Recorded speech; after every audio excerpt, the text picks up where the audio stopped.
Oh,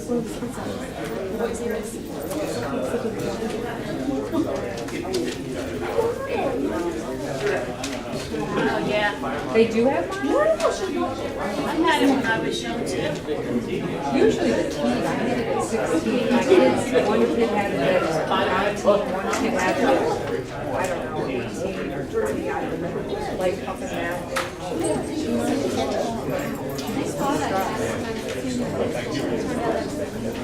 Oh, really? I didn't care that happened. Everybody needs to calm down. I need to calm down. Oh my God. Calm down. Calm down. Okay, so I got back at Plainlands, and the people that I work with got fired. He says, I just got fired. And then they went in and fired my manager. No just cause, this because this. Is that the one that put it up? No, these are people that are left. Because she doesn't like them, she found reason to fire. So how about you? But you can go anywhere. I ready to put my door in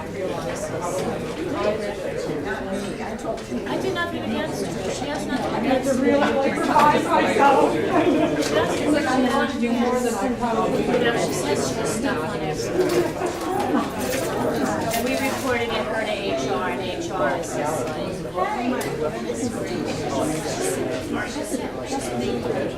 That's a person that is very envious.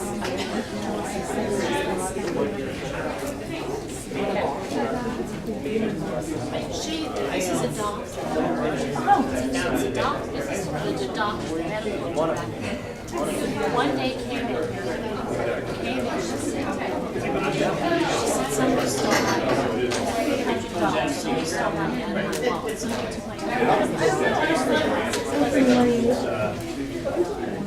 I want everybody getting in the office. I want everybody patted down. She wanted like white, blonde white men sat down on black men. She says I am not going to call the police. She called the police. I gave her like an hour. Went to HR. Living by my house all the time. I'm like, I'm always great. Yeah, busy weekend. It's been, And this has been festering, so she thought it was black and she said the flu or?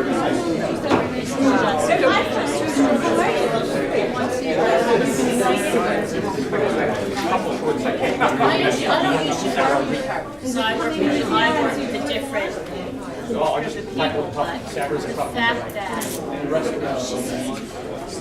I have stuff all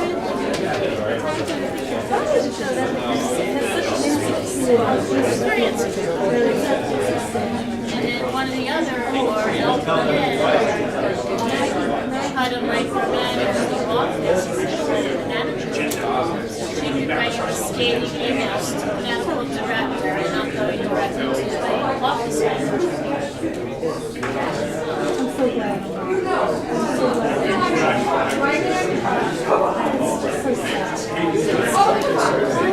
No, honey. They say,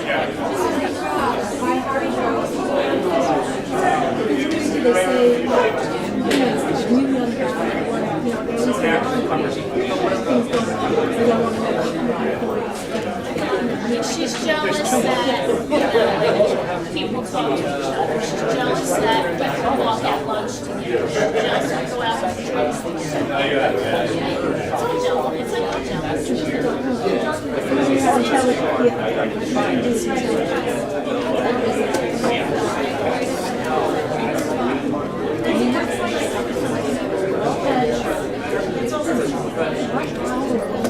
I know it gets it's true. They just don't continue that.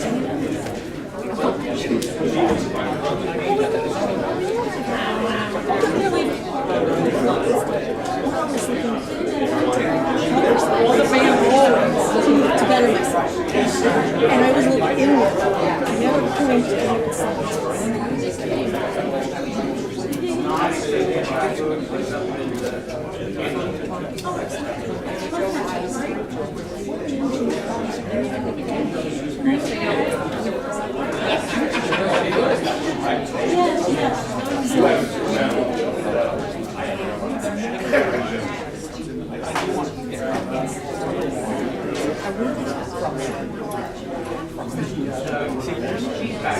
copy. They had the copy.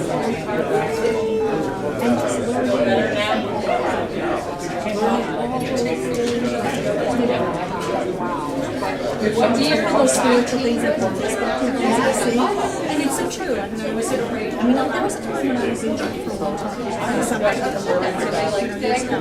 And my husband then was like, oh, he just let it go, let it go. And one day he was like, I didn't recognize it. So he was like, no, and he said, I wanted you to deal with it. Although men like to fix it. But he said, and I did. And I just, just on the own, I won't allow anybody to live rent free in my head. Being away from toxicity, and try to be realistic. So much strange. Got no power.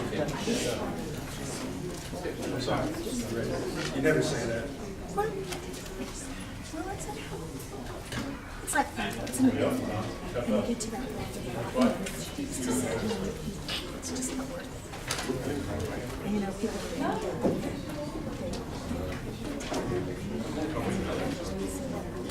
it's like this. I'm like,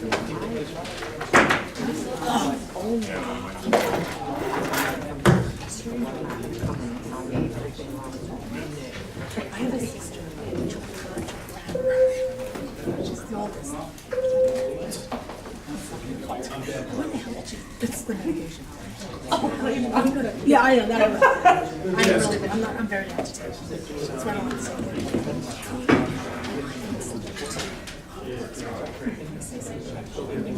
In your circle that I want to continue repeating regardless, something like that.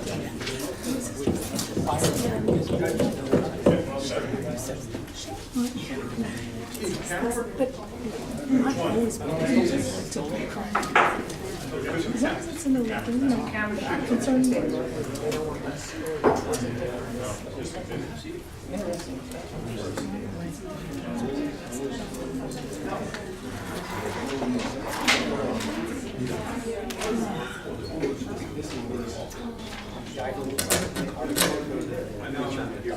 No.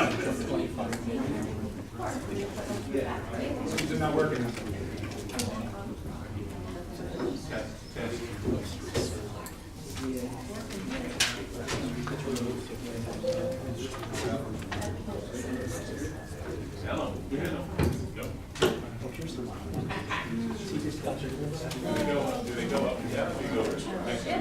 Well, it's picking up in the recording, but it's not going to this.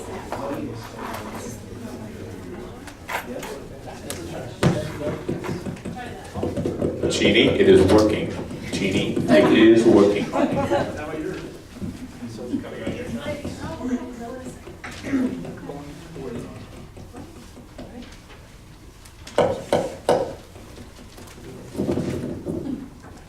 Good.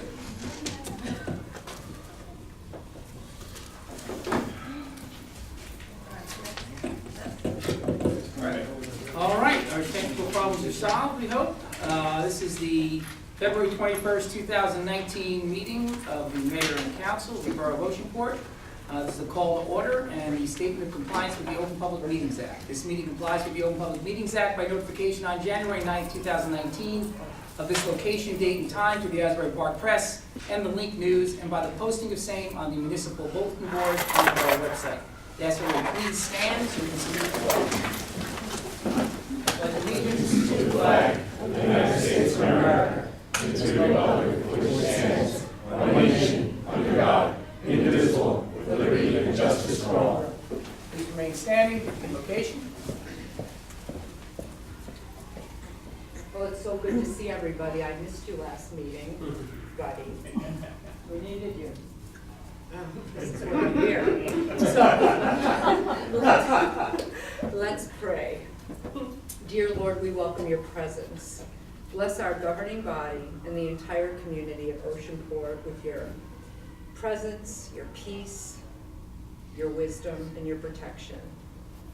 May the favor of the Lord be upon us all. Amen.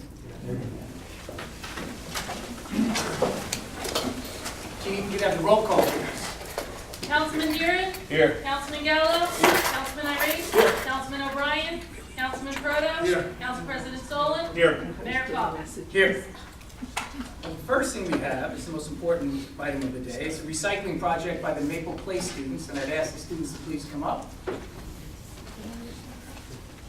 Come on, guys.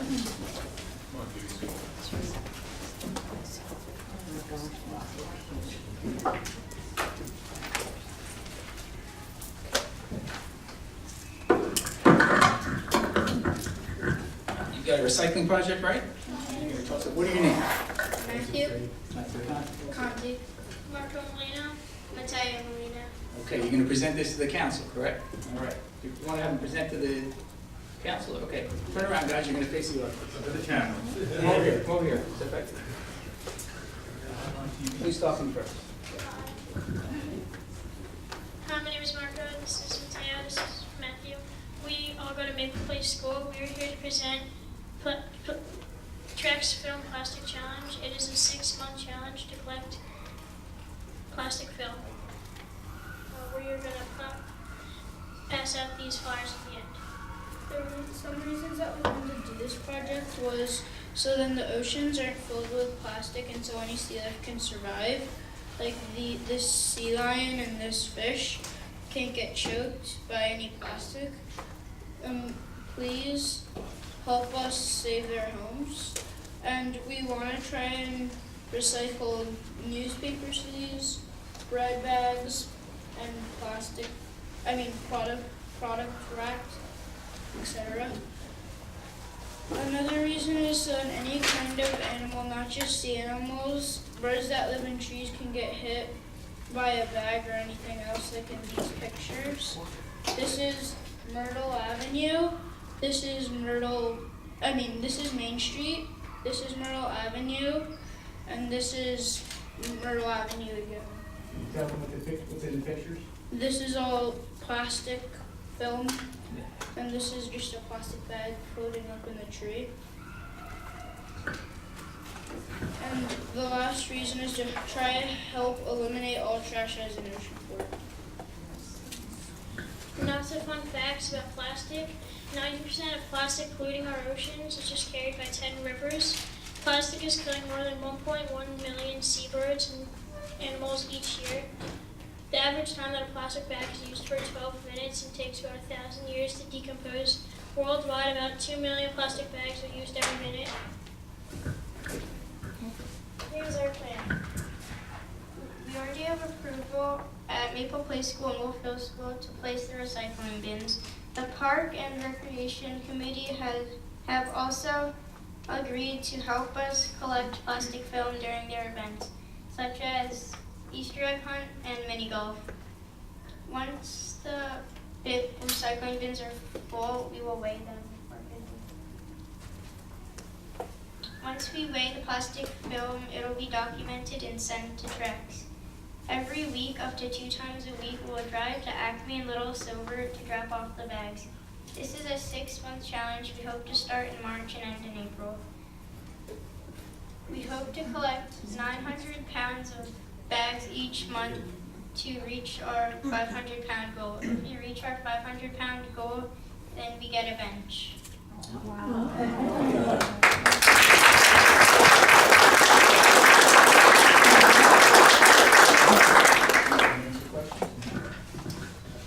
Anybody have any questions? You have questions? Yes, I wasn't expecting that. If this gets approved, maybe put bins at the Borough Hall. I'll talk to Mr. Gallo about that. Turn around, he's going to nod his head to you. All right, so that will be okay for us. Okay. Any question? No other questions? Anybody questions from the audience? Now we get a problem. How do we get our plastic into a place where it can be recycled? So the question was, how do we get our plastic into a place where it can be recycled? So where will these, in the bins, that's where we're going to put them? Yes. We put them in bins. They already have Maple Place and Wolfville School, and now Borough Hall. Okay.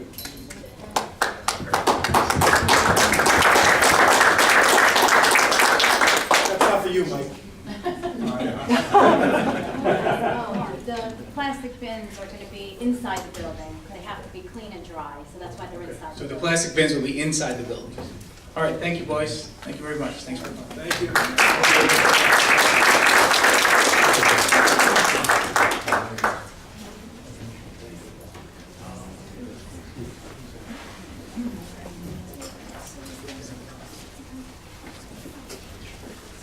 Okay, the first item on the rest of the agenda is the administrator's report. Donna? Thank you, Mayor. As an FYI, I know Mayor and Councilman Arraez both posted on Facebook, but for those who don't have the opportunity to go onto the residence page, JCP&L will be inspecting the transmission lines in Oceanport on this coming Monday or Tuesday, February 25th or 26th, depending on the weather. They will be using a Block Hughes MD 500 helicopter, and the helicopter may be seen hovering or circling structures or spans of a transmission line during the inspections. Monmouth Park has reached out to us to prepare a letter to the DOT endorsing the location that has been selected for the heliport at Monmouth Park. It's my understanding that this is something that is done each year, and it limits the number of flights to 10. I am requesting approval to prepare and sign the letters, and in anticipation of council's approval, our borough clerk has prepared a resolution. I attended the Monmouth County Municipal Recycling Coordinators meeting today in Eatontown. The topic of discussion was the continuing high costs of recycling and the difficulty in finding domestic facilities for recyclable items. Currently, the only commodity of any value is cardboard. As a result, the haulers' costs have increased over the years and will continue to do so unless we can all work together to make the single-stream recycling work better. Again, it comes back on the towns and education, which is unfortunate as it seems that the rules are always changing. But I did run into some old contacts at the meeting who can provide me with a lot of information. As Oceanport is facing going out to bid for recycling and garbage this year, since our current contract with Suburban expires January 31st, 2020. And I don't perceive that as being good news once we start getting some of these costs in. It's really amazing when they say how high everything has gotten. I also attended the Community Development Block Grant Program's reorganization meeting on Wednesday. The borough is not eligible for CDBG funding this year, however, they will be eligible next year. Despite our ineligibility, we will continue to represent the municipality this year and work with our borough engineer and governing body to come up with an idea for funding in 2020. And I did, which amazed me that I actually got it done in 2 weeks, but in any event, the borough's safety manual has been updated and has been provided to Public Works and all borough employees to ensure that we are compliant with OSHA standards. Public Works has been notified of the mandatory training that they have to take. I have also confirmed with police, fire, and first aid that they have the information on hand regarding training and manuals in the event of a visit by OSHA. And while we're on the subject of safety, I would also like to ask the clerk to prepare a resolution for our next meeting, naming me as the safety coordinator. And before I turn it over to our borough attorney, Mr. Arnett, who has some information on the Fort Monmouth liquor licenses, I just want to ask if anybody has any questions. Who scored? The whole score? Zion. I'll turn it over to Scott. Okay, you guys had asked for some research to be done with regard to the appraisal process for the new liquor licenses that are going to issue at the fort, and what I found out is it's a particularized skill question.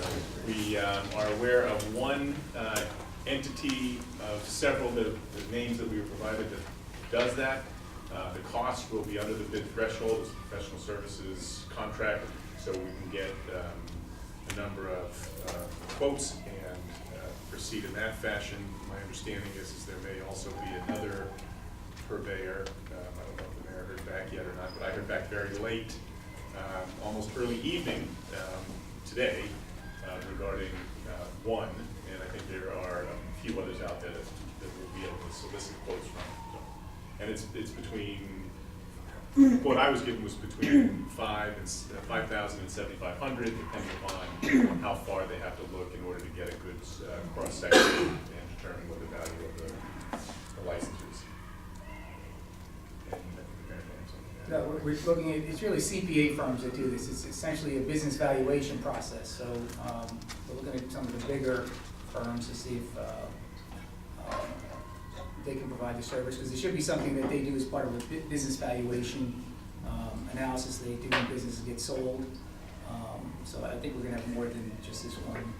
And that's a CPA firm that responded. It was, yes. So we should know more in a couple of weeks. Anything else, Tom? Okay, move on to the clerk's report. The consent agenda has 16 items on it. If there's no questions or anything to be removed or taken separately, is there a motion? Motion. Second. On the vote? Councilman Deeren? Yes. Councilman Gallo? Yes. Councilman Iris? Yes. Councilman O'Brien? Yes. Councilman Proto? Yes. Council President Solon? Yes. Motion carries. The next item is the regular minutes and executive session minutes of January 17th, 2019. Is there a motion? So moved. Proto, the second? Second. On the vote? Councilman Deeren? Yes. Councilman Gallo? Yes. Councilman Iris? Yes. Councilman O'Brien? Yes. Councilman Proto? Yes. Council President Solon? Yes. Motion carries. The next item is resolutions. These resolutions were not put on consent because they were either discussed and didn't work right at the workshop. So we'll be taking them separately. The first one is 2019-64. It's a resolution appointing 2 special law enforcement officers, class 2, to the police department. Is there a motion? Motion. Second.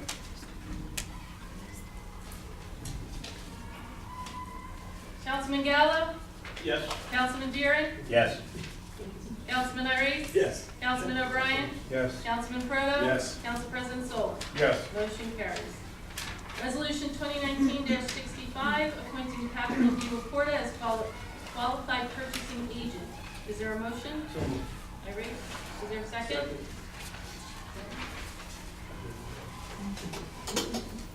Councilman Deeren? Yes. Councilman Gallo? Yes. Councilman Iris? Yes. Councilman O'Brien? Yes. Councilman Proto? Yes. Council President Solon? Yes. Motion carries.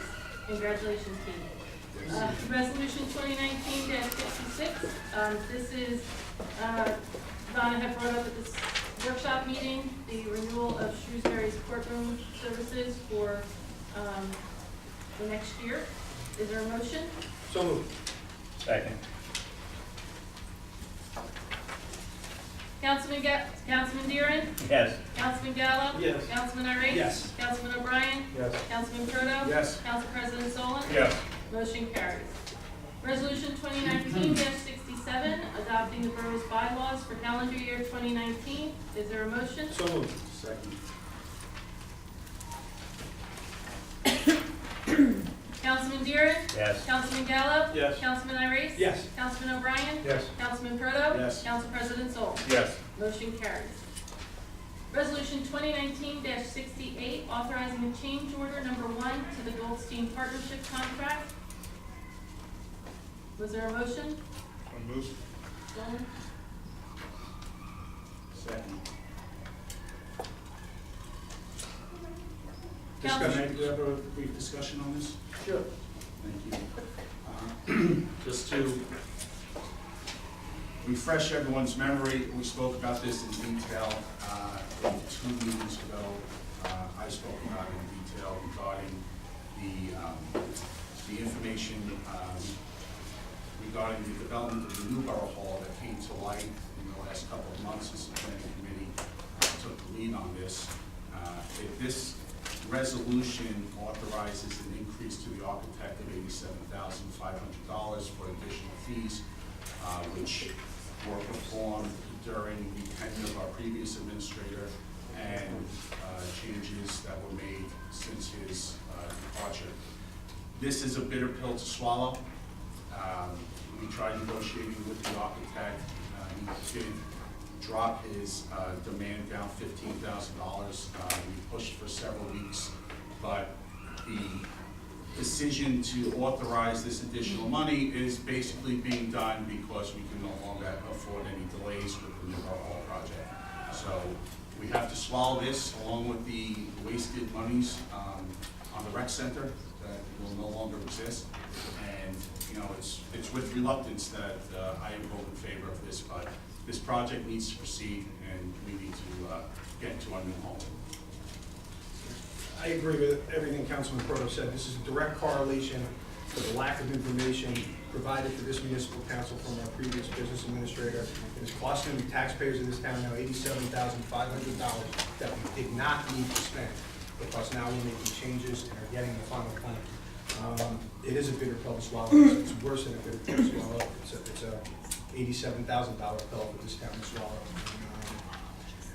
Again, information is key to this council. If we're not getting information, we can't make informed decisions. That's all I have to say on this. Any other comments? On the vote? Councilman Deeren? Yes. Councilman Gallo? Yes. Councilman Iris? Yes, with reservations. Councilman O'Brien? Yes. Councilman Proto? Reluctantly, yes. Council President Solon? Yes. Motion carries. The next item on the agenda is 2019-69. It's a resolution concerning Fort Lawrence reuse plan amendment number 13.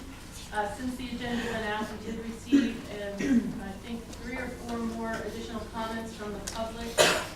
Councilman Iris asked that I include them with the resolution. We have forwarded all of them to everybody. So with no objections, is there a motion? Second.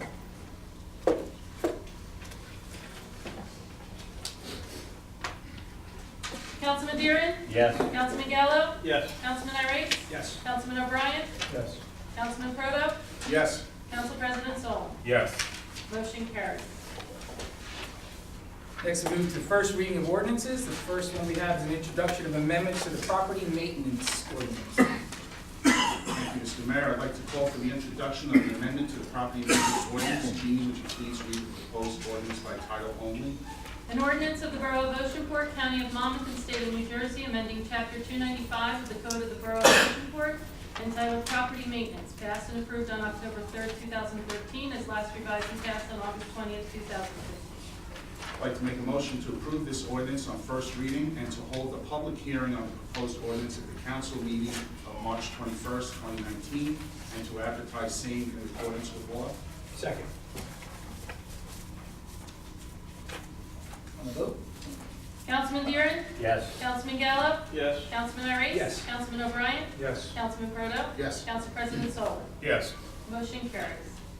Next one we have is the introduction of an ordinance for the maintenance of the borough's right-of-ways. Thank you, Mr. Mayor. I'd like to call for the introduction of an ordinance for the maintenance of the borough's right-of-ways. Jeannie, would you please read the proposed ordinance in title only?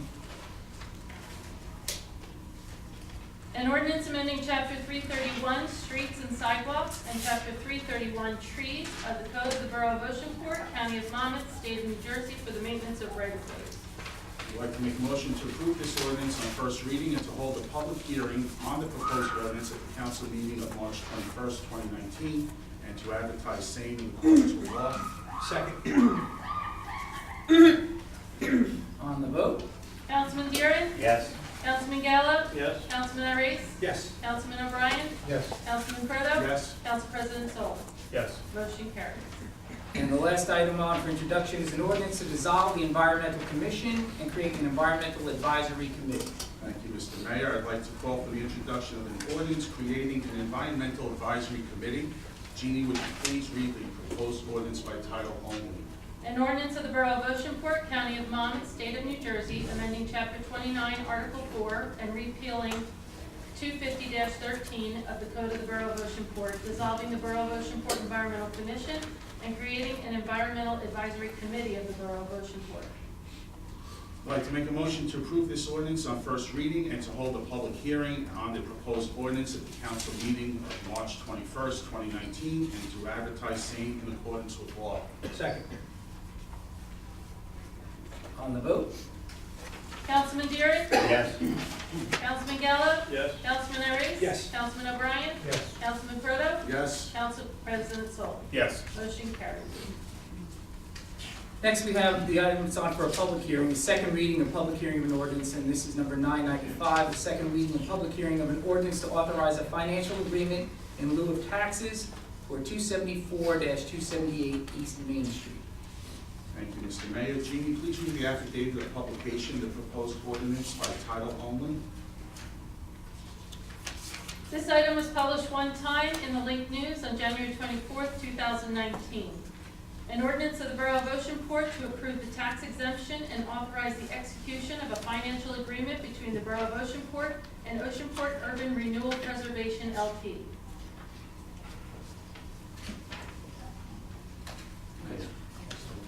Okay, if anyone would like to come up and talk about this or ask questions about this ordinance, now's the time to come up and take the microphone. Seeing none, motion to close the hearing? Second. Vote to close the hearing? Aye. I make the motion to adopt this ordinance and advertise in accordance with law. Second. Councilman Deere? Yes. Councilman Gallo? Yes. Councilman Eric? Yes. Councilman O'Brien? Yes. Councilman Proto? Yes. Council President Sol. Yes. Motion carries. Now we move on to the committee reports. Councilman Deeren as Parks and Recreation Liaison. Thank you, Mr. Mayor. Not a whole lot to report. Good news, Bill White is putting out for bid as we speak for Trinity Park basketball courts and stanchions. Evergreen. Other than that, Donna had joined us for the meeting last week, introduced herself to the entire committee. Very helpful. Now, there's a face. So when they want to come and pitch, they know exactly what they're talking about. The committee they're very strong in their feelings about the pool. So what we need to do is RFP, so we can find out somebody to run it, and just get more information on what it's going to cost us, and so we can make a decision to move forward or not. Well, it's an RFP, just to go out to see if anybody would be interested in running the pool this year. And that's separate and distinct from what money, if any, it's going to cost to bring it up to snuff, correct? Correct, Yeah. yes. The Recreation Committee agreed that at this point, we don't really have the time, if they want to get it open this year, to do whatever needs to be done over there. So it was their recommendation. It's my understanding that that's what happened at the last council meeting, that a decision was made to go back to the Recreation Committee for their recommendation, and their recommendation is to do an RFP to see if we can get somebody to run the pool for the 2019 season. And that's in his as-is condition. Billy? Pretty much, yes. Yeah. It's probably too late right now to I agree. fix it and make it, but we can certainly, if so be it, and it works out numbers-wise, you can make it a much more marketable pool than it has been. And the last report that was done as far as the physical condition was 2008? 2008. Correct. So that's where we stand on that. And then moving forward, after Bill gets our numbers for Evergreen, then we will also be finding out about the community center, the tennis courts and basketball courts there. The more prudent thing to do, whether it's just seal the cracks or, again, looking at the numbers, find out if we be on a new court. We do have the fence person coming to hopefully take down Evergreen so the public works can sit there and clean up the brush as we move forward. Other than that, that's about it. Councilman Gallo, Public Works and Engineering. Thank you. The only thing I'd like to report is the road committee. I've met with Donna and Phil one day, and we discussed the roads that are going to be paved this year, and then we submitted to our budget the roads for next year. So we'll just see how the budget goes this year to see what roads we'll pave for next year. And that's all we met. And that's it. Councilman Irais, Finance and Administration. Thank you, Mayor. Last week, Famira published a newsletter, which I affectionately call Pravda. For those of you unfamiliar with the Cold War, Pravda was the official newspaper of the Soviet Union. It was the official one-sided propaganda machine. Well, in Famira's version of Pravda, quote, redevelopment of Fort Monmouth provides for significant long-term improvements for the borough of Oceanport, most notably tax revenue. Famira estimates $300 million in investments during the next 10 years, which could translate to $12 million in net tax revenue for the borough and as much as $20 million for Oceanport schools, for a total of $32 million. A windfall 10-year tax proceeds stream of $32 million for Oceanport would be a game changer, this is still a quote, and would fund any increases in borough costs for streets, the police department, and school-aged children, said Famira Executive Director Bruce Stedman. Well, let's see. When I hear words such as estimated, as much as, and windfall, I get kind of nervous. I can estimate I win the lottery next year and have a huge windfall for myself and my family, but I certainly wouldn't be spending all that money in one place so soon. So I contacted our chief financial officer, who reached out to our tax collector and tax assessor to see if they can verify any of these pie-in-the-sky numbers, which of course they can't. None of us can, including Famira, since we have no idea what plans are coming down the pike for Oceanport, unless Famira knows something that we don't. But come on, that would never happen, would it? So by doing just a modicum of research with our CFO, I figured let's use these windfall Famira numbers and take the expense side out of them and see what is left for our Oceanport residents. And here's what we came up with. Currently, there are 2,101 residential lots in Oceanport. There are an additional approximately 36 apartments over the village center and some other multifamily dwellings in town. I think a fair estimate would be between 2,150 and 2,200 residences before Fort Monmouth.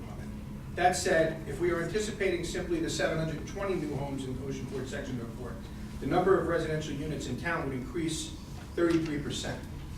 In 2018, our total general appropriations were $8.4 million, excluding a Monmouth County grant and a Seabright Port shared service. Since our growth is estimated at 33%, it's conceivable that Fort Monmouth would require an additional expenditure of $2.8 million per year. That additional expenditure could include the hiring of 5 additional police officers and 2 additional DPW employees, complete with pension and benefits. There would definitely be an increase in cost for garbage and recycling collections, as well as associated tipping fees. There would be additional costs for fire, first aid, and OEM. Capital requirements would also increase with more roads to maintain, vehicles to perform the necessary functions, and administrative functions would increase. The total of $27.8 million over 10 years is much more than Famira's anticipated windfall, by only about $15 million. That's to the negative for our taxpayers. That's just assuming their numbers are correct. Lastly, this doesn't even include the schools. We've been told that per pupil cost at Shore Regional is approximately $20,200. Oceanport sends approximately 245 kids to Shore. Per pupil cost at the local district level is approximately $18,000. There are approximately 1,615 students in our local schools, including some from Seabright. So we assume that 550 are from Oceanport. Based upon the ratio of students to household, we can potentially send 82 more students to Shore Regional and have 184 students in our local schools. That totals just about $50 million over the 10-year time frame that Famira and Bruce Stedman like to use. Again, putting our residents at a negative $29 million using Famira's own numbers. So even saying we were wrong and high in our projections, which were calculated using our correct 2018 budget numbers, there is no way any new construction at Fort Monmouth as currently projected is a windfall for our existing residents. Let us not forget, on top of this, Bruce Stedman and Famira are pushing pilots, or payment in lieu of taxes, which your council has been adamantly against for most projects and all housing developments. And after a while, you start to get the picture of what we're up against. As always, dealing with Famira, the devil is in the details. So everyone stay tuned, pay attention, and please demand all information, not only from Famira, but from your mayor and all your elected officials. It is important and downright necessary for all of us to have the pertinent information in order to make accurate decisions that can benefit all Oceanport residents. That's all I have to make now. Councilman O'Brien, Health and Human Services. I have no report. Councilman Proto, Planning and Development. Thank you, Mr. Mayor. Nothing to report on the planning front in Oceanport these days. I wish it were true. Tonight we passed a resolution memorializing all of our objections to Plan Amendment 13, and we are passing on to It seems that the parties involved have heard our objections, and the meeting took place last night between representatives for the developer and the college and Councilman Irene Sohn and myself. Although I still feel all parties have not been candid with us, we have agreed to continue discussions as we perform our own due diligence and gather all pertinent information. Our goal is to find a plan that suits the developers and college's needs, but most importantly protects Oceanport from the proposed extreme overdevelopment of our town. On March 7th, Council will be discussing Plan Amendment 14, and we will be taking action at that meeting in order to comply with FEMIRA's 45-day comment period. Last week, the Planning Board discussed this amendment and again was not happy with what's being proposed. By March 7th, we will have a resolution from the Planning Board, as well as comments from our planner, our public safety department heads, in addition to them.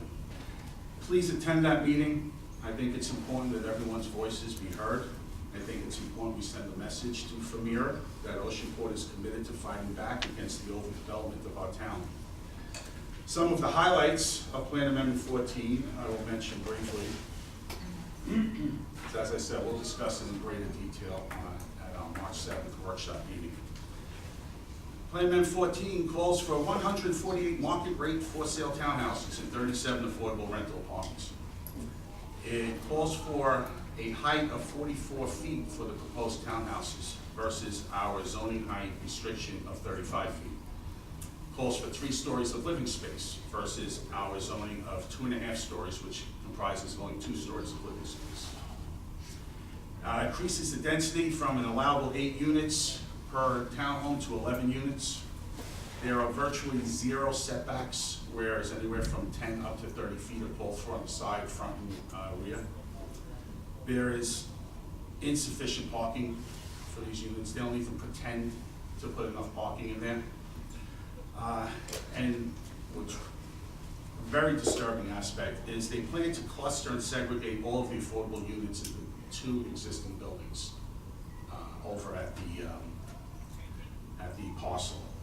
This is even in contrast to what the fair share affordable housing advocates like to see. They like to see inclusionary housing. They don't like to see segregated housing.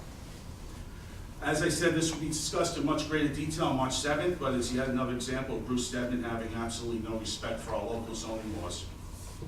I am happy to report that the plans for the development of 12 single-family homes at Old Borough Hall have been submitted to the borough today. Also, plans for the redevelopment of a site on East Main Street have been submitted. This site will house the affordable units that will be required from the 12 single homes at the Old Borough Hall site, as well as a retail space on the first floor. That area of town is currently zoned for this type of use and will be a great improvement over what currently stands there and will help with the revitalization of our downtown area. This plan is an example of what can be accomplished when we control our own destiny. It's been 1.5 years of negotiations, communication. I would like to thank Sal Martelli. He will be the developer of the project, for a steadfast commitment to this project and to Oceanport. And to his credit, he never once asked for a pilot, not once. Every single member of council sitting up here was elected on a platform of fighting over development. Although FEMIRA has a stacked deck against us, we should all be held accountable to continue that fight. We may lose, but we should never give up. At last week's meeting, there was a lot of concern expressed by some people about the arguing that took place between the mayor and a few of us sitting up here. As a matter of fact, the link went so far as to call us dysfunctional. People claim they want transparency from their elected officials. Well, sometimes that's what transparency looks like. It's not always pretty. Sometimes it's downright uncomfortable. But we are all human up here and sometimes get emotional and angry. In a perfect world, we could all sit up here, sing Kumbaya, and be rowing in the same direction, but this is not a perfect world, and we are not perfect people. Were we dysfunctional last week? Absolutely not. I take the opposite position. I believe council was performing its function by doing its homework and paying attention to what is happening around us. If we weren't, then Plan Amendment 13 would have sailed through without a hitch, and our residents would be staring at 80-foot buildings and dealing with the residual effects of college dorm rooms. It may happen anyway, but at least for now, our voices are being heard. So, the truth be told, I'm not up here worrying about offending the sensitivities of some who get upset when we argue. Not at all. What I worry about is protecting our taxpayers against wasteful spending. What I worry about is protecting the integrity of our local zoning laws and our planning laws. And what I worry about is having the Borough Hall operate efficiently and serving our residents. What I worry about is having someone like Bruce Stedman not running roughshod over our town and turning it into something many of us do not want. And what I worry about most of all is being told by our mayor that it's dangerous to share information with this council. That's all I have, Mr. Mayor. Council President Sullivan, Public Safety. Thank you, Mr. Mayor. First off, leading off with what was said by Councilman Proto and Councilman Harris. Again, we have collected all of the comments on Plan Amendment number 13. I would like to thank Oceanport's Fire Department, our First Aid Squad, and our Police Department for their submission of those. During our meeting last night, briefly it was touched upon, the university does use a private security firm. They do not use their own police department. So it would fall on Oceanport Police Department to police that location. Along with that, they do not have any EMS services or fire services. They do have a, what could be basically referred to as a nurse's office, like any other school would, that would be utilized by the students. So that again, the burden would fall upon our fire department and it would fall upon our first aid squad. They did say they do have fire science classes and first aid classes available for anyone to take. Maybe that would be helpful for additional volunteers in the future. One other thing at Fort Monmouth that came forward today, was brought to our attention by Chief Kelly. There was an issue with an alley behind some of the new residential housing at Fort Monmouth. What was happening is it is currently an unnamed street, although the houses that are there, their garages, basically it's a spillway, two of them, two alleys. It's where the garage spillways out for residents to use to enter and egress the development. As more people move in, it is now going to encompass on both sides of this alley. It's an alleyway that could handle one car with no parking, from what it looks like. Now there's going to be parking on both sides and even parking on one side. It's an unnamed street. It's not a designated no parking area. And the biggest complaint, or the biggest issue, of course, would be being able to access it with any type of emergency vehicle, be it an ambulance, fire, or police. As of right now, nobody can access the area. I understand our chief is going to have a meeting with them there on this subject, designating parking areas and areas for maneuverability of vehicles, so that should be taken care of. The chief? RPM developer. I'm sorry, RPM, not the mayor. Yeah, he's actually going to entertain us with signage, so. Very good. So that should be taken care of, hopefully. It's just another instance where property is possibly handed over or not handed over. The streets are unnamed. Do we own the streets? It's an issue of signage. It's an issue of coverage. It's an issue of another leaky bag handed to us once these deals are closed, and the proper, I'm using technical terms as far as the utilities go, so we'll call it schematics, but the schematics of the roads, the schematic of what's available, it was never given to the borough, so at last knowledge. Well, the alleyways are actually not part of the public streets. That's part of the private property. I'll finish your. Okay, I'll skip over that. Obviously, the mayor will take that one. Also, I would like to reach out to, I would like to give thanks, obviously, to our fire department and our first aid squad. Two issues this past week, or two incidents this past week, a little more than incidents. First of all, we had a major structure fire in Seabright at the Waterway condos, which our Oceanport Fire Department and our first aid squad responded to. All came back safely. And also on Main Street, another structure fire. Again, Oceanport Fire Department, Oceanport First Aid, and of course our police department responded. No injuries again, either to the residents or to any of our members of our volunteer services or our police department. And I'd just like to give a big thank you to all members involved and all of our entities involved. So thank you very much. With that, that will be the end of our report. Okay, just getting back to the alleyways, there's two issues. They're public streets that front these properties, and there's an alleyway in the back. It's more than an alleyway, it's a half-size street. And you could park on both sides of that little alleyway, but then emergency vehicles can't get in and out. So we had a discussion with the president and owner of RPM at Bartolio today to put him in touch with Chief Kelly. And essentially, because those are going to be private alleyways, under Title 39, the private property owner can put a sign up explaining that if you park on this side, you can be towed. And then we have the ability to effectuate whatever they have to do on the policing end to make sure that the road stays clear and safe. So they're cognizant of the issue. It's something that really you kind of discover as you go along when you're doing these large-scale developments, and they're going to acquiesce to our request. Mayor, would we be responsible for that towing, or would that be done since No, it's private property? it's private property, but in order to have towing under Title 39 on private property, you have to put a notice up under Right. 39-472. Just as long as we're not responsible. No, we're not responsible, but if we wanted to ticket somebody or really bring down Oceanport on them, we have that ability if that sign goes up. And they understand that the emergency nature of it and the danger that it presents to the residents. Thank you. Okay, now we're on to my report. The first thing I've got is an appointment of OEM Director Morrow, or no one recalls him that, Buzzy Baldanza, with a 3-year term expiring 2/21/22. So that appointment is made, does need the advice and consent of the council. So just like if Buzzy's watching at home, you're now signed up for another 3-year sentence. Literally. Literally, yes. Got to apologize to a little girl named Ryan Shava. She came in second in the contest for drawing something for the borough's calendar. And on the back of the calendar, her name was spelled wrong. It says Ryan Shamo. I told her she could use that as her artist name. She is famous. That could be her name. But I'm going to mention in the mayor's message this coming month.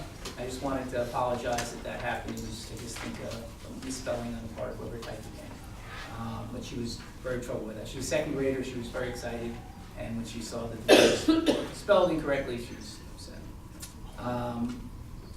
We've lucked out with snow to date. I mean, we've got another month or so to keep our fingers crossed so that we don't have to deal with snow, but it's been pretty good so far. This is a fantastic winter for Public Works, and Mr. Gallo is doing his no snow dances on a daily basis. You don't say that. You don't, you just jinxed it. I just played with house money, is that what you're saying? You never say that.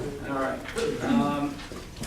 As far as Premier is concerned, Premier, Bruce wrote to me today, and he's offering to have another bus trip to Premier on March 15th. I think it's a Saturday.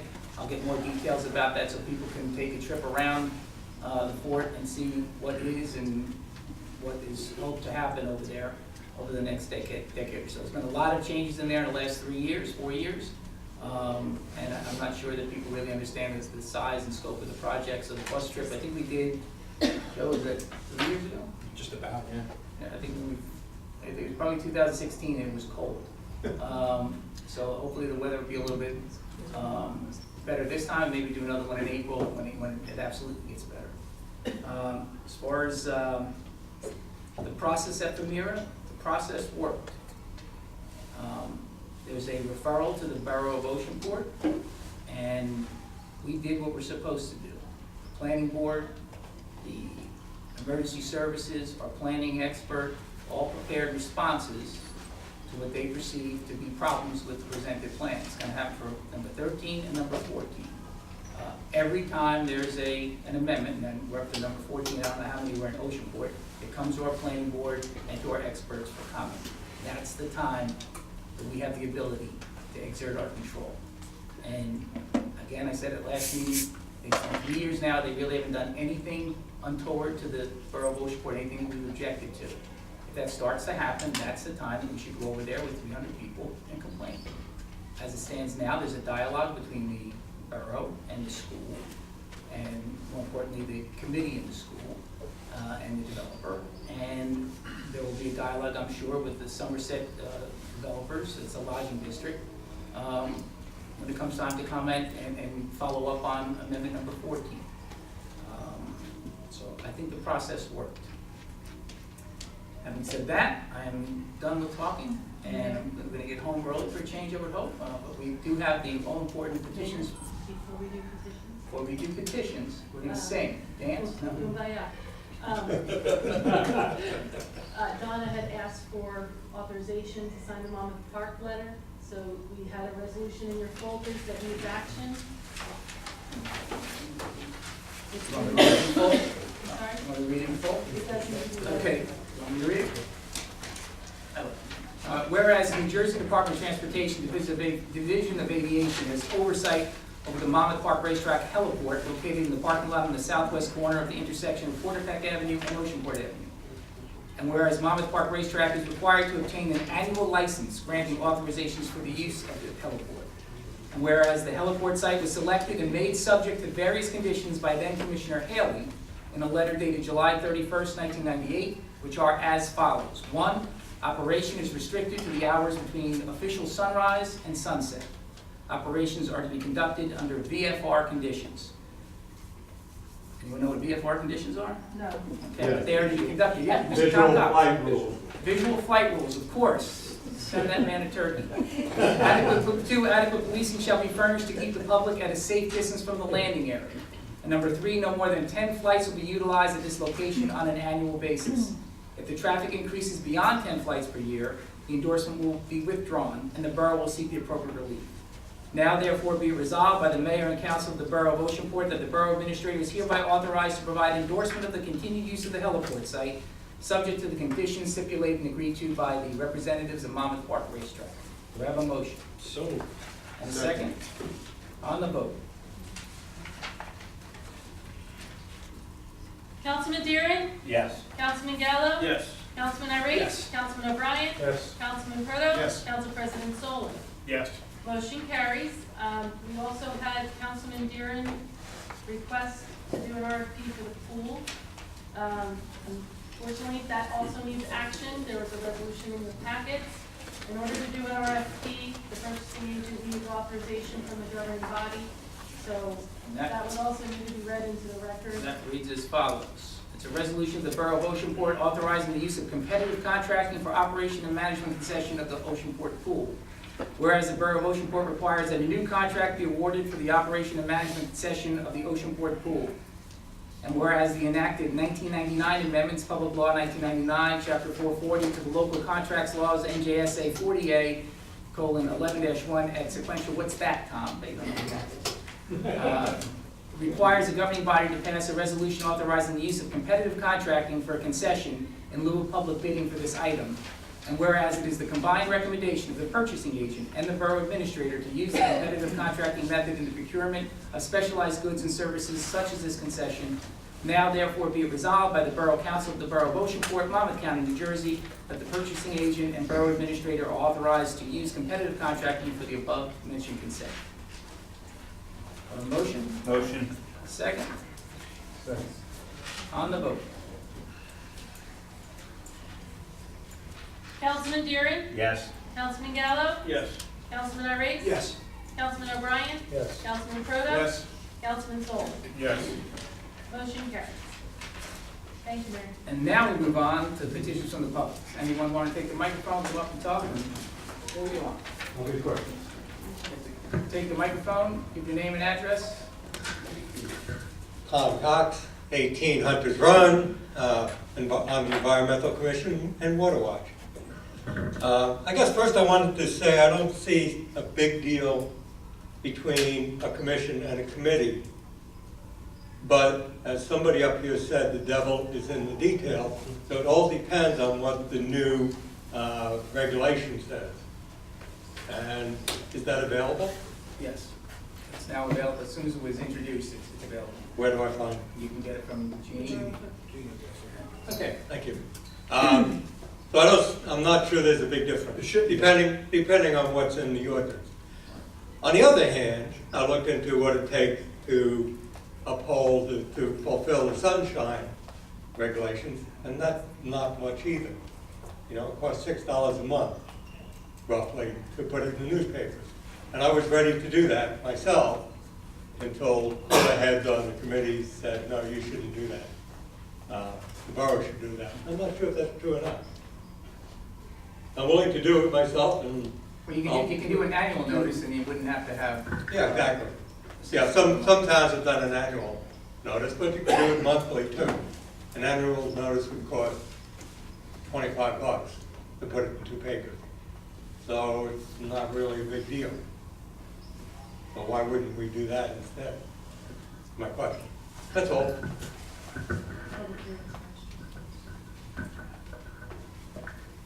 And the public hearing is what date on it? March 21st. March 21st. Anyone else wish to speak?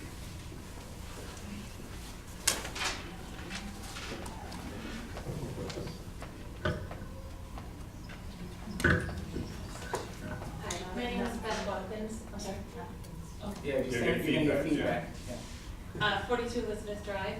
So I am a member of the Parks and Rec Committee, and I've been working the last couple of months trying to get Parks and Rec to approve running programs out of Blackberry Bay, the building over in Blackberry Bay. And then Donna was at our last meeting, and that's when I came and presented my reasons why I would like to run programs out of there, and she informed me that you guys are about to put an ordinance in place that would prohibit the use of Blackberry Bay for any profit. And I'm here asking that we don't do that, and that we do consider starting to run programs out of there. And Parks and Rec suggested I start with like, pick one program that you want and let's get it running. And some of the pushback that I got was, well, we have art club at school, and we have chimes, and we have this, and we have that, but really, there's not much available to younger kids. I mean, actually, every single club starts in 2nd grade, and there are only 2 clubs available at that 2nd grade level. So right there are 200 kids in this town that don't have access to all of these clubs. And I just think if we're gonna lose this community center too, I would just really love to get something going over there. Well, Beth, would the programs be run through rec? I mean, there's a difference between somebody Sure. going over there, a for-profit entity, doing, magic tricks or Sure. juggling, whatever, and Yeah, charging a yeah, fee yeah. for it, and not through rec, not through rec. If something is coming through the rec committee, and we've got an odd situation here in town where Right. the sports organizations are recognized sports organizations, and they kind of operate as standalone entities on behalf of the town. And the rec committee really stays away from the sports organizations, albeit, from adult softball all the way down to, 1st and 2nd grade softball. So, I don't think anyone have a concern, as long as it's running through rec, that there's rec control. It's not a standalone individual who is just renting the place and running a for-profit entity, or even not a profit. You need to control what's happening in there. And if it would be through rec, and then someone's got to take responsibility at the rec level. Okay, it's great when somebody raises their hand. I totally will, and I've been working with, there's one woman, she owns a business called Snapology, and she has a center in Shrewsbury, and she works with every surrounding town and runs classes out of their Parks and Rec buildings, out of their recreation buildings, and she does everything. She advertises it, she collects the money, and then she gives 10% back to the town. But it's run through there, I'm sure, most other towns have some, their rec committees or their recreation departments are controlling, like they have say over who's coming in, and what I think would assuage some of the concerns on the council would be if the rec committee is vetting someone at that level and says, yes, this is a program we'd like to associate Oceanport with, we recommend to the council, hey, we've got a person who's gonna come and do a Lego building seminar for little kids. I think we'd all be on board with that. Okay. The difference, the concern would be, is that if the for-profit place goes directly to the clerk and asks for a permit so she can, he or she can use the facility, and then we don't really have any idea what's going on. I mean, No, I agree. capture? Okay, so I mean, I'd be more than happy, if it's okay then, I would be more than happy to work directly with her. I mean, because she would even start running programs if we could, like maybe during spring break, Right. and that would be great, you know. As long as it comes As to long as it rec, comes directly through the Rec. CBA liaison. to Billy, and to us, yeah, that's. Yeah, I think it's a home run. Yeah. The rec committee is vetting the people and making sure that it's not just, there's a Just benefit like visited upon the kids of Oceanport. How can we say no? Right. Okay, All awesome. Yeah, I agree. Awesome. All right, sweet, thank you. right, thanks. Good. Yeah. Well, one additional comment, in order for, She has insurance. okay. Yeah, and that's the other thing. We have an No, ordinance, we have an ordinance that That's sets exactly forth where the I was standards of what someone using that place has to provide. Right. So That that's. Yes, and what she's happened. used to it, because like I said, she does Okay. stuff and she's very little sober, so she knows, and she knew all of that, she has all that ready to go. Yeah, as long as the rec committee's fine with it, run it through. Yeah, but then, I think, Jeannie, from your standpoint, from administrative standpoint, you need to know that it's, rec is said, Yes. have a SAR imprimatur on it, and then you gotta be satisfied that she's providing, or whatever entity is providing you with the requisite, Right. information and insurance. We can go over it. Joanne knows how we do it with Yes. Summer's End. Like when we get the bouncy houses and Yeah. stuff like that. Mhm. Same concept. Okay. That's a whole different way than what we Right. talked about previously. So if we're gonna take that route, then there's a process to get approved for our liability insurance for special events, even if it's multiple days or stuff. But there's a process we can fill as long as rec has recommended it to the council, and then we handle the approval through the insurance. Okay, so then my next step would be then at the next rec meeting, bring that up and then, Get your authorization, Billy comes back Back here, here. Billy says, we're good to go with project A. okay, We And then you surround, vote on it. approve, and then we send you to Jeannie. okay, all right, thank you so much. Thank you.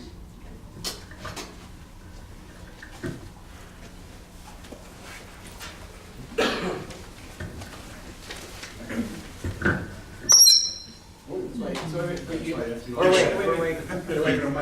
Chief Sharkey, Oceanport.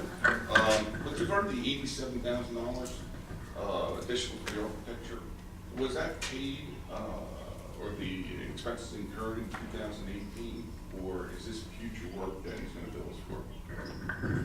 both. Both. So is it appropriate to be putting 2018 dollars into the 2019 year, or should it be? It's actually not 2018, it's bond ordinance 970, which was adopted in 17. The early 17, yeah. So It's the capital, it's not, 87,000, it's capital, not general fund. okay. So you're not bound by the year, but this is something to be expected to take more than 1 year with the line, so you disperse. So you don't have to worry about the. You disperse it to go over. Okay, thank you.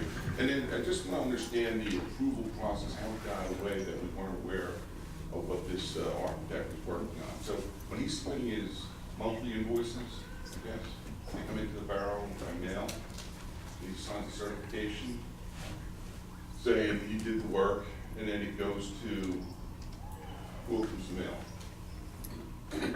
Well, I think you're getting I'm too just wanna- little detail. Well, I just want to understand how it happens. We're disputing, our dispute was with what was done as opposed to what was proposed. And there were complications in connection with the process. All right, I'm not asking that, I'm asking the approval process of the bill payment process. So the professional's invoice comes into the borough, Right. all right, comes in, he certifies it, it goes to our CFO, correct? Enters it into the accounting system, she certifies the funds are available, and then it goes to the committee in charge of. No. With it. Okay, that's what I'm asking. Okay. You know, So- president, I think we have a right to understand Council, the approval process. council has the right to say, we're not paying the bill, we want to interview, we want to review them.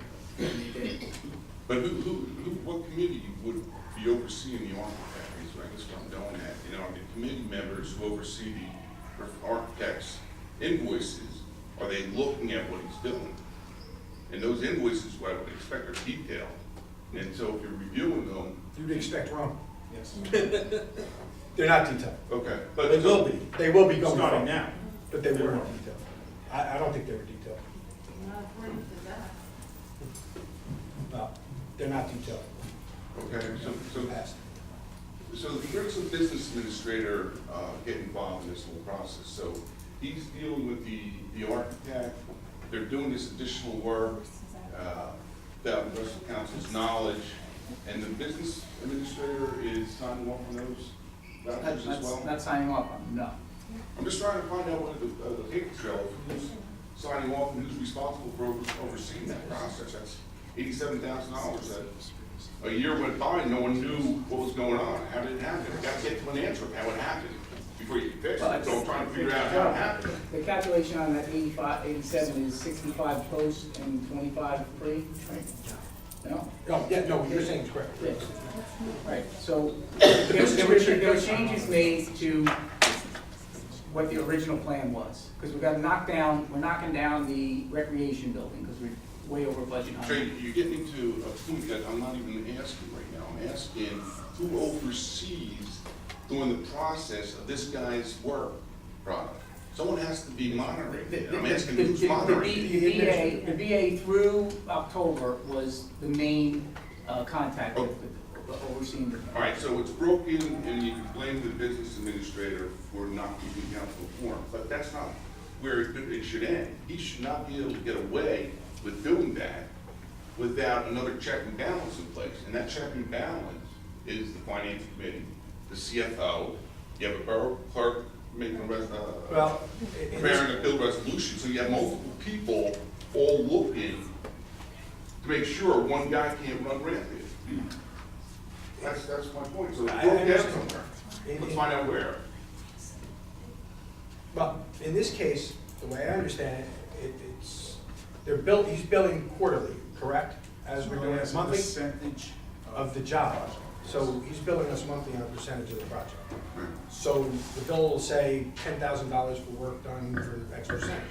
So you come, after removal of the BA, we start looking into it more, and that's when we find out that there were jobs asked of the BA, from the BA to the, Scott, jump in if I'm not allowed to say this, to the architect that we didn't know about. So the architect was running up fees based on these shared service studies and requests for additional services from the administrator. And we've seen this over the years. When the Blackberry Bay Park was done, that was over budget. This bunker, senior bunker. This will not be over budget because we're It's going to over budget. And so there's a problem.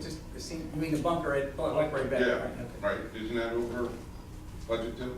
It And was, so, yeah. so the problem here is the oversight of these professionals, in my opinion, and how we keep track of what they're doing, how we evaluate them, and catch it earlier than paying them billing $7,000 a year later. That's why Donna Phelps is sitting in that chair.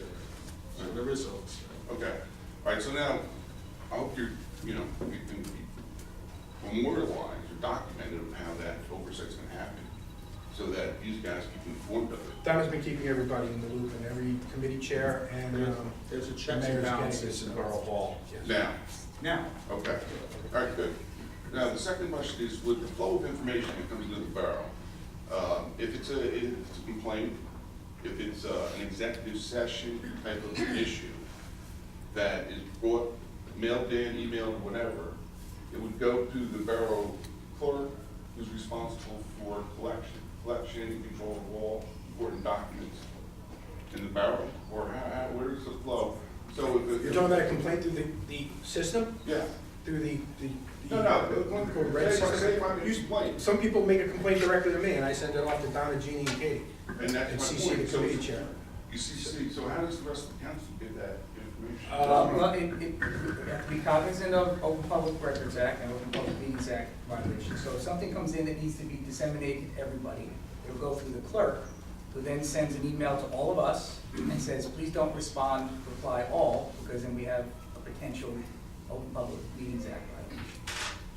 So if something comes in, and there are gradations of things. Somebody complains about a leaking water faucet or something, and they go to Joe or me or Ricky, we'll probably just go right to John or to our VA and just say, hey, listen, can you look into this on 25 Sycamore or whatever? And that's one level. If someone says there's a cataclysmic event and I have a complaint, I've been assaulted by somebody, well, that's a different story. That has to be handled in a little different way. And the supporting documentation that would be attached to that complaint, do the council members get the details supporting it, or do they just get a summary Sometimes it's a phone call, sometimes it's just an email where a guy says, I've got a neighbor whose tree is hanging over my yard and the thing's gonna fall on my, it's just something that's not used to that. It's gonna fall over and hit my car. And in fact, we did have a place where a tree fell over and hit somebody's car. Other ones are more serious, and the more serious ones, you're gonna ask for more documentation. And then you have to sit down with council members, or me, or Donna, with whoever that person is, can you come in and show us a little bit more? Because I gotta be honest with you, I'm very concerned with Jay, with this article in the Lane. Right. And you saying that you're gonna withhold or I didn't say. implying that you have concerns about giving information to the rest of the council. I'm really, and I can tell you from firsthand experience with dealing with you, I gave you some information that I want the council to look at, evidence of a concern I had. Right. And I'm sure it wasn't distributed from what I'm hearing to the rest of the council. So I don't like what you're doing at all. All right. So I'm gonna bring the complaint again forward to the council president, okay? And then I wanna make sure it's distributed so the issue's addressed. Is that fair? That's fair. All right, because you don't control everything. We get elected to all these. I understand that, and I think what you're referring to was 2 years ago. Discussed. It wasn't addressed. It withheld information. I withheld information? Yes, you Did not. Anybody else?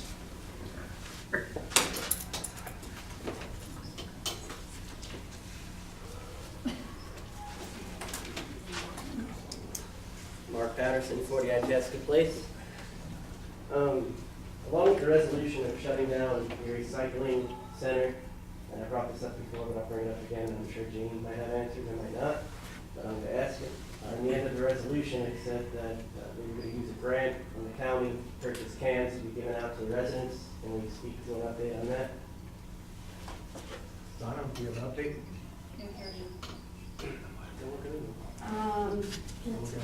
Yeah, I am, but I thought there was something in the county that was gonna get back to us. I will double check on that. The cans are a lot more expensive than we thought, so 10,000. The grant was 10 grand that he's talking about, which we've been holding, and the recycling trust has, after all the recycling center costs, it probably has maybe 50-something thousand left in it. And I think we were gonna look to the county for additional assistance, and They that's were, gonna. last I heard from the county, and I forwarded that on to you guys, was they were looking into if there was any grant for any additional money.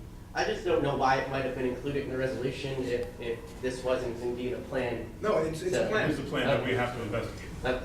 It just seemed more urgent in the It's resolution included than. because the county requires us to answer officially what's being done with that money. And if there's no recycling center, and the grant was supposed to be designated for that, we needed to advise them of a different use of the funds. That's why it's in the resolution. Okay. So the funds will eventually be used. They're gonna be used for a recycling purpose. Right now, the plan is for recycling containers, but again, we need additional funds. Okay, very good. Rob, you spoke of the Martelli Builders. He's building 2 affordable units in Oceanfront meets Main Street. Where exactly is that going to be? It's building 4 affordable units. Okay. 3 of them are the required affordable units that spill off from the development of Old Borough Hall, and 1 additional is being thrown off from The litigation against them? And that will count towards litigation that's been, because we've been trying to build 2 additional. No, those are taken care of. Those are taken care of. Those are Okay, taken great. care of. Okay. In order for him to build the 12 single-family homes at Old Borough Hall, the borough needed to provide 3 affordable units in the borough. We conveyed that responsibility as part of the deal to the county. And so he spent a long time looking for a suitable site in order to put those units.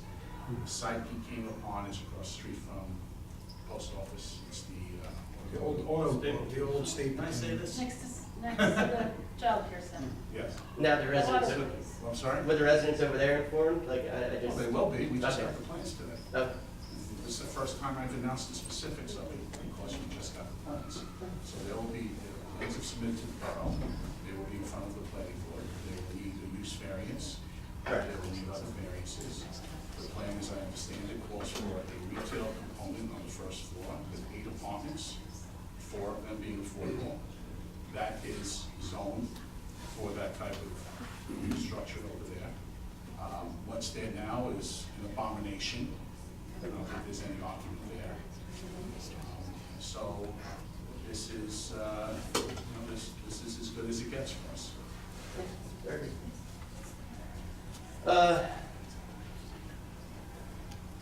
I just want to put another shameless plug in while I have the microphone for the Explorer Breakfast, for the Fire Explorer Breakfast on Sunday, March 3rd from 8 a.m. to 11:30 a.m. So all those people in the attendance, and for you guys at home, come down and enjoy a good breakfast from the Fire Explorers. It supports their equipment needs and other needs that's pertinent to run the program. And then before I go, 2 other points of order. I attend the meeting, pretty much twice a month, every month, and I'm very observant, and it looks as if musical chairs were played tonight. And can we speak to that point? I think most people were comfortable where we were before. That's all. Right. Very good. I just wanted to be as far away from Proto as I could. Thanks for your honesty. Right back at you. And, He sat next to me, what is he complaining about? Just the last thing, and I'm trying to be professional in how I say it, and I respect you as a person, Rob, but saying you don't care about the sensitivity of the residents. I didn't say that. I said I don't care about offending the sensitivities of some if they're upset by what they saw. They're your constituents now, and you have to They're understand. my constituents, but Okay. that's all I want to this is the way things happen in real life, in real time. So we have bigger problems than we worry about our voices being raised. Good evening, Gary Lebrino, 50 Wyandotte Avenue. A couple of things. First, I know we have the Verizon feed. Is there any talk, has there been any talk, any provisions going to be made for those of us who don't have Fios? Those of us who don't have Comcast. We get Comcast. When we get to the new building, I think we'll be looking for a drop in Comcast there. I may be in Tennessee by now. Okay, well, I think right now, as you can see, we're doing it kind of in a hodgepodge way with the line running from one part of the building to the other part of the building, just to get the Verizon. Verizon brought a feed into the building, fiber into the building, and they provided that service free of charge to the municipality. At the Fort, as an entity, has entered into an agreement. They actually had to enter into an agreement with a utility company that provides entertainment services. As of right now, they've entered into that agreement with Verizon. And right now, I believe nobody on the Fort can have Comcast or Cablevision. It's a Verizon-fed facility.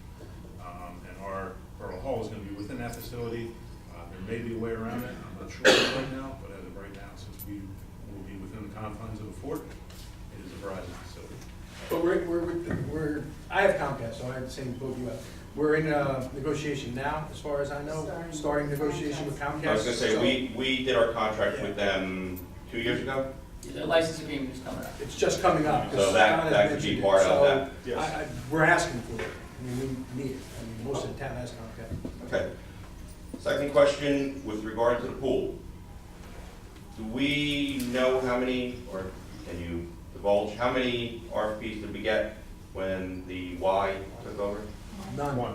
We had none, and then we went out a second time, and the Y was the only one. So we anticipate any whatsoever? I mean, do we have any, we have interest? Yeah, when we were told that there are other organizations out there that do this sort of stuff. And we just had, I guess we didn't put it out in time last, why? This is our first. So if by chance we don't get an acceptable bid or we don't get any bids, are we gonna then think of bulldozing it or, okay. I have a question with regard to resolution 2019-63, which was the appointment of the financial advisor.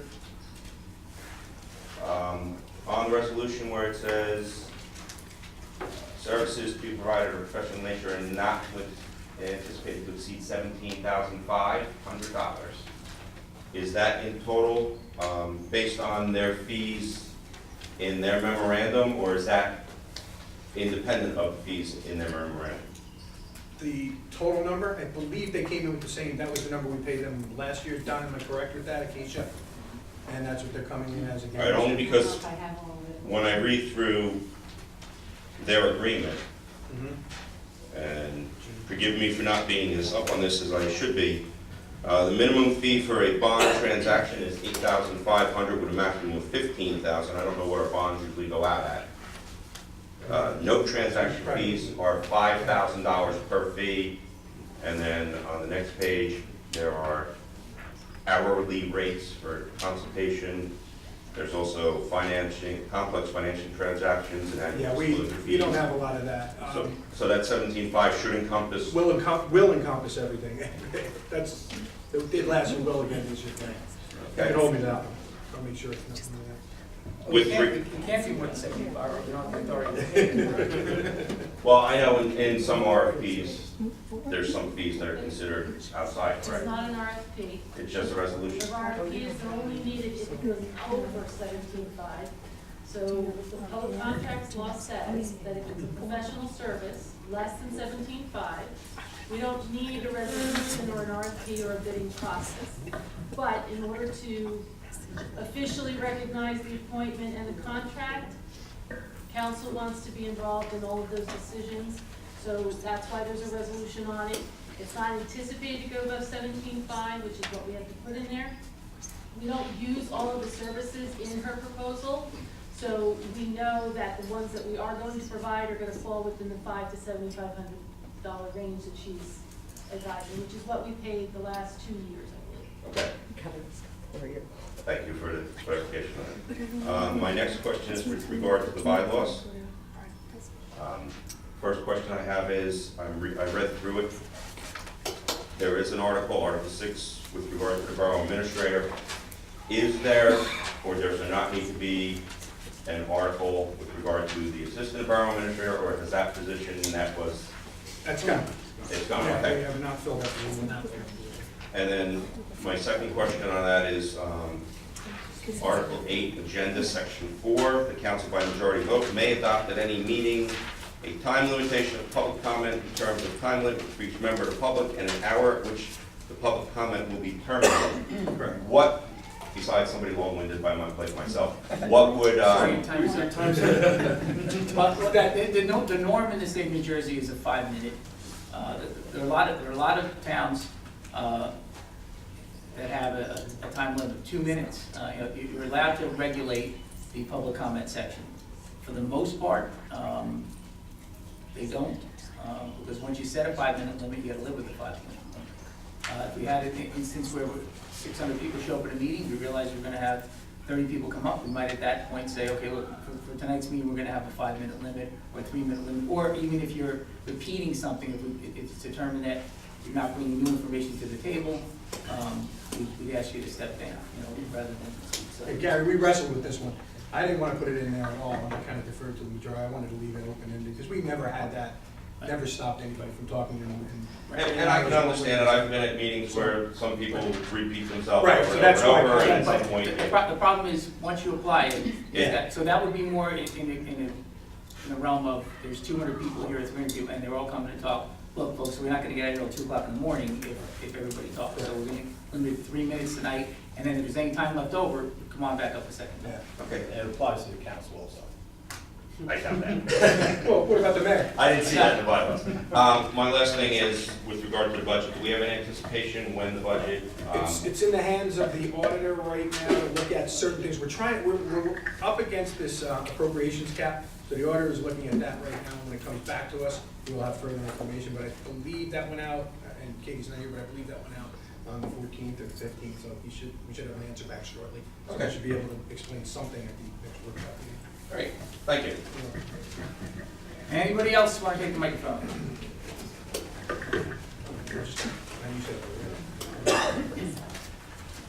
Should we step away from the speaker or you get feedback? Yeah, Matt Simwitz, 1215 Turf Drive, Oceanport, New Jersey. I'm up here, I guess, I read through your 20 pages of comments on the Amendment 3. I'm up here about the Premier Amendment 3. Premier is always 13. That's always one of my favorite topics, anything to do with Premier. it seems like you were pretty thorough, you covered a lot of issues. My main concern was also about the policing issues, which you covered.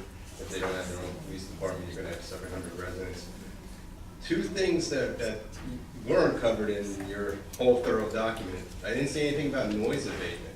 Now, it's not gonna affect me on my end of the town, but I spoke to Shrewsbury Borough, which borders Parker Creek on the other side. They're totally unaware of this project. Just let me stop you there. I sent it to the mayor of Shrewsbury. Okay, the planning and board he was gonna- secretary was Okay, on so, it. but he was gonna share it with his residents that lived over there. He Okay. also posted on his borough website. I don't know if he did, but I definitely did. I didn't even realize, to be honest with you, until I got a call. I think somebody here, yeah, there you are. Frank told me that Shrewsbury, I always thought Little Silver was on the other side, but it is Shrewsbury. But, so I did call him, sent it to him. He had objections. Okay, I yeah, don't know if because they can handle it. We're officially noticed through the planning board process. They just submitted the application, and as soon as we deem it complete, they're gonna be noticing all of the adjacent municipalities, the county, and residents within the 200 feet of the property. So Shrewsbury will officially find out by notice that way. but they'll probably find out after the 45-day comment period then. From here, right? From where it was 45 days. Oh, they're not. Yeah, they're not included. They're not. That's why I said. Whereas normally every adjacent property holder is always included. for That's why, when Mr. Baracelli alerted me, I forwarded it right over there. So I know they have it, they're looking at it, I hope they. So from a noise perspective, there's definitely gonna be a noise environmental impact when you have 700 dorm students.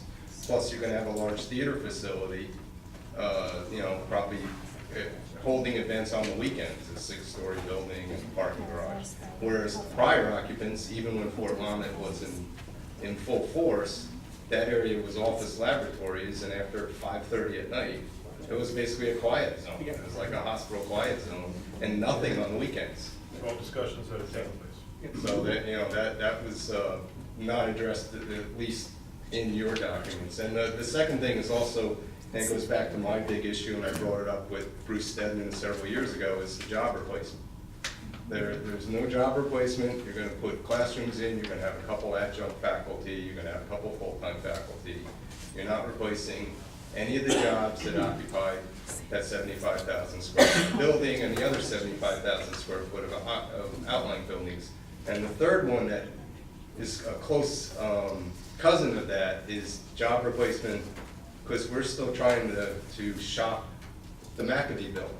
And you're gonna put this big monstrosity of a college campus there, and then you're gonna try to woo some high-tech occupant to move in next door to the McAfee building, and they might not like it because of the traffic flow impacts. It goes back to traffic studies. So if they sell it off piecemeal like that, we could wind up with another white elephant of the McAfee Center being even harder to sell. And everything you've said. Being even harder to sell than it's already been. Yep. Agreed. So. Vermeer's out of money, so they're taking the biggest pile of money, whoever offers it to them, and that's what they're cutting. They don't care about Oceanport, they don't care about Eatontown. Their cohesiveness of Oceanport is not exactly their But first the priority. one last comment I have, and then I'll get off the stage, is since the people up here at the council already know that the voting structure of Famira is stacked against all the 3 mayors. Even if the 3 mayors all object, I don't know if people in the audience know that, they can get outvoted by the state appointees. So we base.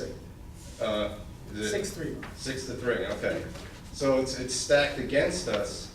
Is there anything that Oceanport and the mayors collectively and the councils are approaching our state legislators to try and amend the Famira charter at the state level so we can correct that voting imbalance? That was something that was discussed 2 years ago and a year ago. I don't think the voting imbalance is gonna change. Well, I know Mayor Coffey, you said that you might have more influence with the new administration coming in. And we got 4 liquor licenses out of it, and I think the next legislation is gonna be that the second bite at the apple for applications, instead of going to Famira, it will come to the Borough of Oceanport. Yeah, if the applications went through the planning board process instead of going to Premier, or if the planning board had veto authority, that would be acceptable too, but. That's not the way it is right now. Right, I think the best legislation we're to get as far as the planning process is that the second bite at the apple, if you're coming in for a second, for example, the school, they have 3 phases. If they come into one phase at Premier, if 36 months go by, second, third, fifth, whatever phase would have to come before the borough council rather than Premier. Okay. Second intent. But that's just a proposal right now. That's not, yeah. Or it's just We're being- hoping that they can get the legislation through. And I guess the last comment, I'll get off the stage, I guess if we need a new place to recycle, find for a recycling center, maybe we put it in the parking lot next to building 502. That's the Premier building in case. Perfect. I like that idea. The compost. Give us a good idea. That's a great idea. Joan Cox, 18 Hunters Run. I'm interested that you're concerned about the noise from whatever it was in Shrewsbury. May I say that I understood that the council wasn't, or some of the council, didn't care about the noise from Monmouth Park when we were listening to that outdoor thing they had last summer that went on from 10 a.m. to midnight with a thump, thump, thump all day long. And that was totally ignored when we... Bring it to your attention. No, I think we have noise ordinances in place, and I don't think anything went to midnight. It did go. They did. It did, yeah. And It did. talk to the police about that. Anybody else want to take the microphone? If not, we have a motion to adjourn the meeting. So moved. Everybody voting aye? Aye.